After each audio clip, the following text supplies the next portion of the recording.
What's going on YouTube? Welcome in, I am LiboATM and welcome to another video here on the channel. This is this week's Shrine of Secrets video. For those who haven't seen my previous Shrine videos, basically I just go through all the perks on the Shrine, talk about what the perks do and how you can use them, and whether or not they're worth your hard-earned shards. So, pretty straightforward concept, pretty mediocre Shrine this week. So, as always, we'll get jumped right in at the top perk, which this week is Pyramid Head Teachable, which is Deathbound. So, when a survivor heals another survivor for 1 health state at least 32 meters away from you, the survivor performing the healing action will scream, revealing the location and activating Deathbound for X amount of seconds. During that time, the survivor will suffer from the Oblivious status effect when further than 16 meters away from the healed survivor.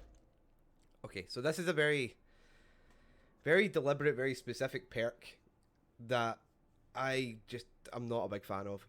I think perks like this that have so much criteria to get use out of means that you need to go very far out of your way to get any sort of value out of it, which isn't ideal. So first off, you need to be out with the 10 radius away from the people who are healing. Then obviously you get the notification that they've healed because the person screams, and the kind of benefit you get is that the person who's oblivious obviously is kind of immune to all terror radius perks. They can't hear your terror radius unless they kind of see you coming, so you can get some kind of like the same sort of value you would get out of Tinkerer, but for like a longer duration. But if a survivor knows, if a survivor heals someone and screams that way, they know they'll have Deathbound, and they'll be on hyper alert, looking around constantly, or they should be, to make sure that they know if you're coming, because they obviously are aware they're oblivious. They also get the notification at the side of the screen that they're oblivious. So, to me, the amount of time it takes you to then locate the person, because by the time you go from 32 meters to where the noise notification was, they're long gone, and then you've got a hyper aware survivor constantly looking around. So you can maybe get value out of this against newer players or players who don't kind of understand what all the perks do. But for me, I just can't. I've never watched people play this and play the game on streams or on Twitter on Twitch or on YouTube and get any sort of value out of this perk long term. They'll maybe put it on for a gimmicky build for one game and take it back off again, because it's not like a perk you can constantly rely on. So that would be why I would say I probably dislike it. The next perk is a Jeff Teachable, which is Distortion. So you start the trial with 3 tokens. When your aura would be shown to the killer, Distortion activate and a token is consumed. For the next X amount of seconds while Distortion is active, you leave no scratch marks and your aura will not be shown to the killer. Distortion does not activate when you're in the dying state or in a trap. So this is a kind of fun perk. I think it's good. See if you find yourself struggling in early games as a survivor, if you find that you're constantly the first person being found, or really early in the game and you're not the best at chasing, you're going down early, this perk is probably good for you. In the sense that if you can kind of stealth your way through the first part of the game until the killer commits to a chase, if they down someone and hook them and you would have been seen on Barbecue and Chili, then you're not seen on Barbecue and Chili. And if you're working on a gen, then you can kind of continue getting on with that gen, which is good. My issue with this perk is I don't think it can be unlimited, because that would be far too strong. But 3 tokens isn't really a lot when you think about it. And this is again going across all killer aura perks and add-ons. So for example, if you're playing against a Wraith who has Barbecue, I'm all ears, and the add-on that allows them to see people within 12 meters while they're cloaked, if they're just zooming around the map and they've got someone on whispers, that could be taking up your tokens. So your tokens could be gone within really quickly into the match, and then you're just left with no perk and you don't get the benefit out of it. Really, I find this perk's really a counter to Barbecue and Chili, but if the killer's got any other aura reading perks, then it kind of cucks you a little bit. So I think it's good for that aspect. I think it's good for people who are wanting to stay kind of hidden in the early game if they tend to go down super early. But for me, I would think that there's other perks that you could and should be using in that perk slot rather than Distortion. But again, you can have some fun with it and it can help you out in the early game. But all that's doing is just basically shifting the for lack of a better term, shifting the shit stick from you to another survivor. So it's still not helping the team out any. It's just meaning that you're less likely to be picking up the chase, which if you're not good in chase is good for you, but it just means someone else in your team is going to get it. So it doesn't really... you're not preventing anything, you're just kind of moving the bump in the carpet. Third perk is an Adam Francis Teachable, which is Diversion. So activatable perk, stand within the killer's terror radius while not in chase for 40 seconds, and it activates.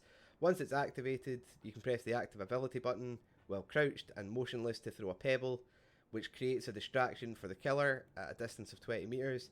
The perk timer resets once the ability has been activated. Distraction consists of loud noises and scratch marks. So this is a really good perk if used properly. This is probably one of the most commonly misused perks I see in Dead by Daylight. Especially when you're playing killer. Like, people think, oh, I've got a pebble, I'll get this distraction, and they think mid-chase they'll use it. But if it's mid-chase, and I'm the killer, I'm following your scratch marks in your blood, so I know you've went a specific direction. So throwing a pebble in an opposite direction isn't going to make me change direction because I'm following your blood. You know what I mean? And that's where I find people are using it more than probably what it should be. Is like, if someone's just been hooked and you're within like barbecue and chili area, throw the pebble in the direction where there's like a vault thing or like a locker or something that would give the killer a notification anyway, and then it kind of sends them on the wrong track. You know what I mean? Like you should be you shouldn't just be throwing it into a dead zone, because what would cause a noise notification in a dead zone? Nothing. Pretty much it would be if you're not moving and it's a crow. So you want to kind of be using it in situations where you're wanting to, as it says, create a diversion. You don't want to be stopping mid-chase to try and throw a pebble to get the killer off you, because it's not going to work. I mean, the only time it probably would work is if you paired it with something like Lucky Break, where it's hiding your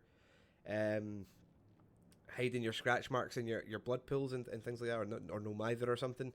So if the killer is chasing you, and you're kind of able to kind of get out the way and they're not following your trail in any way, then yeah, it could be useful. But on its own, I just see too many people using this in an incorrect way. It's a good perk, but it just gets people use it in the complete wrong way, which is the problem with the perk. It's not the perk itself, it's just how people use it.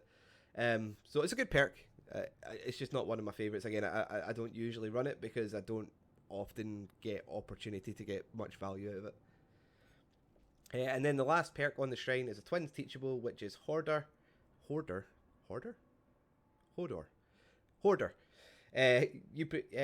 not going to read the wee narrative for it. Survivors reveal the location when they interact with a chest or when they pick up an item within X amount of meters of your location. The trial begins with 2 additional chests in the environment. So this perk is good for... I find the best use you can get out of it is if you load into a lobby and nobody's got an item, then 90% of the time the first thing people are going to do are going to go and find the chest. For some reason, I don't know why, instead of going to gens or going to whatever, they'll go to the closest chest they can find. And especially now when you've got something on the tome that's like unlock 10 chests, people will just automatically go to chests. For some reason, when new tomes come out, people just decide that playing the game and doing objectives is not the way to play, and just go directly for the chests and go directly for the totems and stuff. So you can get a lot of value out of this perk in those situations. This perk combos amazingly with Franklin's Demise, because with Franklin's you hit them with a basic attack, they drop their item, and then obviously for some reason, again, people like to just go back run back directly at a killer in a danger zone to pick back up their item, even though they have 90 seconds. So the logic would be to get away somewhere safe or lose the killer and then go back when it's safe, but people tend to just run directly back to their item because they're like, oh, I need my flashlight or my key or whatever. But you obviously get notified of that and you can take advantage of that. So I think it's a good perk, and it's good comboed with things like Franklin's Demise. But general day-to-day, I don't see people running this, and I don't think you should run this as part of your standard build, because it's like very game specific. Like, I think if you see a lobby where you see people with hundreds of items and you're going to bring Franklin's, you could bring this as well to give you a bit of extra information. If you see someone if you see a lobby and you have no perks or no items in it, then you're like, they're probably going to loot chests, I can get some value out of this. That sort of stuff. I just think that it's like situational. I don't think it's a perk you just put on and you leave on as your killer, if you know what I mean. So that's us, guys. That's the the Shrine of Secrets down for this week. As I said, it's pretty mediocre. There's not really any perks I would go out of my way to purchase or to get. As always, I do the best for Killer and Survivor. If I'm going to pick a Survivor perk, I would pick Diversion. Because I think Diversion probably all round is a little bit better than Distortion. And if it's a killer perk, I'd pick Hoarder, because I just think Deathbound is too specific and too hard to get any value out of. Hoarder, at least you can pair with some fun stuff and have some fun games with. But other than that, if you're not that fussed about any of these, I would maybe just keep your shards till next week, or just save them up, because we've obviously got 3 new characters coming out next week. Plus, you'll have another shrine, which I'm assuming is going to be linked to the last part of the Tome 7. So that would be probably my advice, is just don't spend your shards this week. But thank you very much, guys. That's the video wrapped up as always. Thanks for joining me at LiboATM.